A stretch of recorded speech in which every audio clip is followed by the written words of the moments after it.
Përshëndetje, emri im është Steve dhe do të doja t'ju tregoja për përvojën time shumë vjeçare në kantieret e ndërtimit si izolator.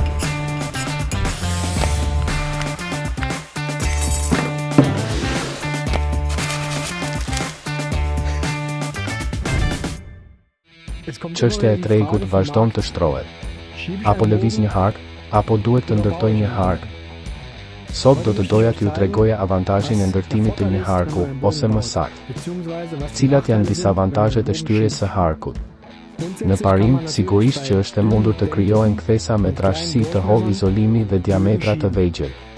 Por sa më i madh të jetë deore dhe sa më e madhe të jetë trashësia e izolimit, aq më e ndërlikuar dhe e vështirë bëhet shtytja ose lëvizja e materialit, gjithashtu për t'u përputhur me trashësinë e izolimit. Pse? Nëse e lëviz harkun dhe ai ka rreze tepër të mëdha, ndodh fenomeni i mëposhtëm. Nuk kam trashësi të mjaftueshme izolimi këtu në mes. Materiali është i ngjeshur shumë fort dhe unë e dobësoj materialin. Kjo është arsyeja pse është një avantazh të ndërtosh një hark. Sigurisht, kur prisni, është e rëndësishme të keni materialin dhe thikën e duhur. Idealisht, një thikë me një tetë rrumbullakosur në pjesën e përparme. Pse? Sepse mund të hyj pastër këtu dhe ta nxjerr thikën pastër.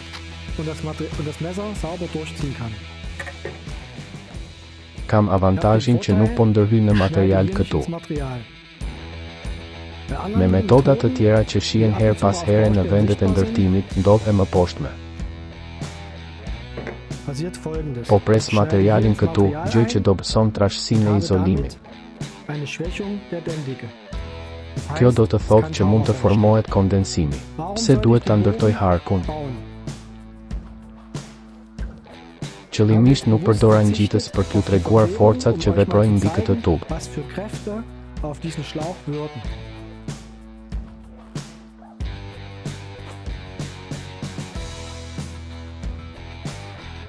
Mund të shihni se qepjet janë zhvendosur jashtëzakonisht keq këtu. Prandaj, mbi ngjitësit ushtrohet gjithashtu një forcë tërheqëse jashtëzakonisht e lartë. Në thelb, qepja duhet të jetë gjithmonë, ose më saktë, duhet të jetë në anën neutrale. Në fyt kam një problem ku materiali ngjeshet. Materiali është tërhequr në pjesën e prapme. Kjo do të thotë që qepjet janë në tension të lartë. Prandaj, ngjiteni gjithmonë atë në anën neutrale të materialit.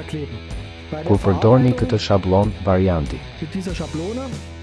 më i zgjedhur është një fletë me një seksion të mesëm. Kur tubat bëhen më të mëdhenj, sigurisht që është e dobishme të përdoren disa seksione qendrore për ta bërë harkun të duket më i rrumbullakët. Megjithatë, versioni më i zakonshëm është ai me një seksion të mesëm. Kjo do të thotë që do të përdor 22-5 gradët që shfaqen këtu sipër. Vendos tubin tim në këtë vijë të zezë. Dhe pastaj prite në një kënd 22-5 gradë. Tani do ta demonstroja këtë, siç thash, e vendos tubin tim këtu në këtë vijë të zezë dhe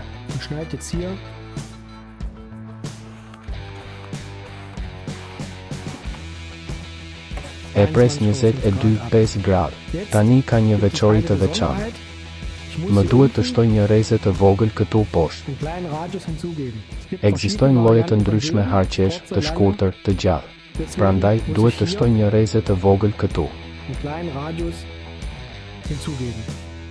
Unë e bëj këtë duke e shtyr thjesht tubin pak përpara. Dhe pastaj do të vazhdoj të kem 22-5 gradë këtu. Tani do ta kthej harkun ashtu siç më duhet, në mënyrë që të jetë saktësisht 90 gradë.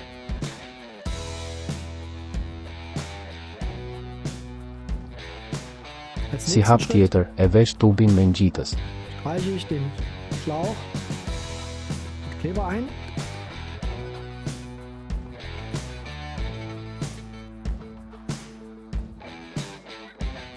Gjithmonë i bukur dhe i hollë.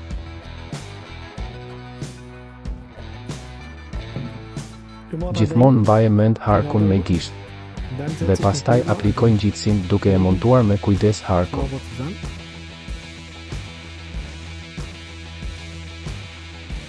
Dhe rregullojeni atë në vend së pari.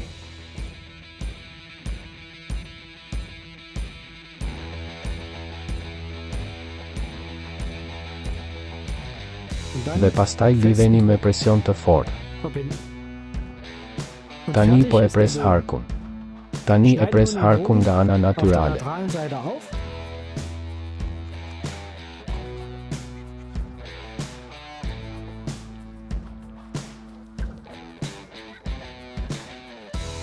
Dhe pastaj e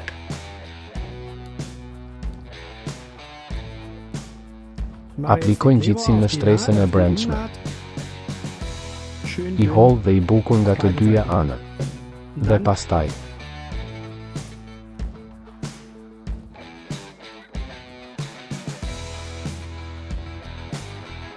sigurisht mund ta instaloni më parë harkun dhe pastaj ta lyeni atë. Edhe ky variant ekziston.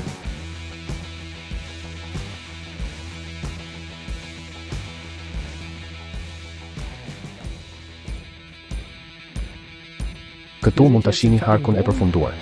Dhe avantazhi, sigurisht, është se nuk kam kompresim këtu dhe për këtë arsye nuk kam ujë të shkrirë.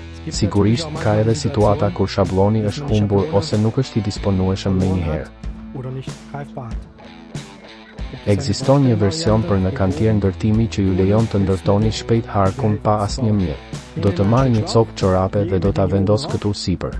Tubi duhet të ketë të njëjtin diametër me kthesën që dua të ndërtoj. Vizato këtë për mua.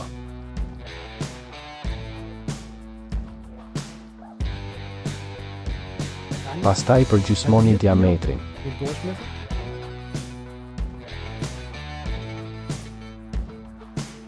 Do ta përgjysmoj këtu.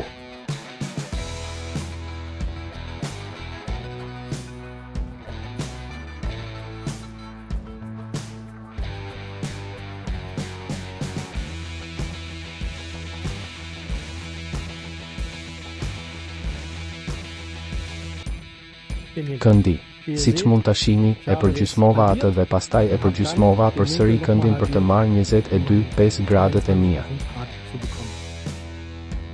Tani do ta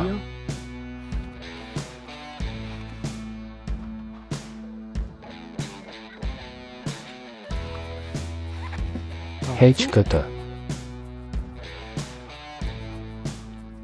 Ky është opsioni i shpejtë kur nuk kam një shablon në dorë.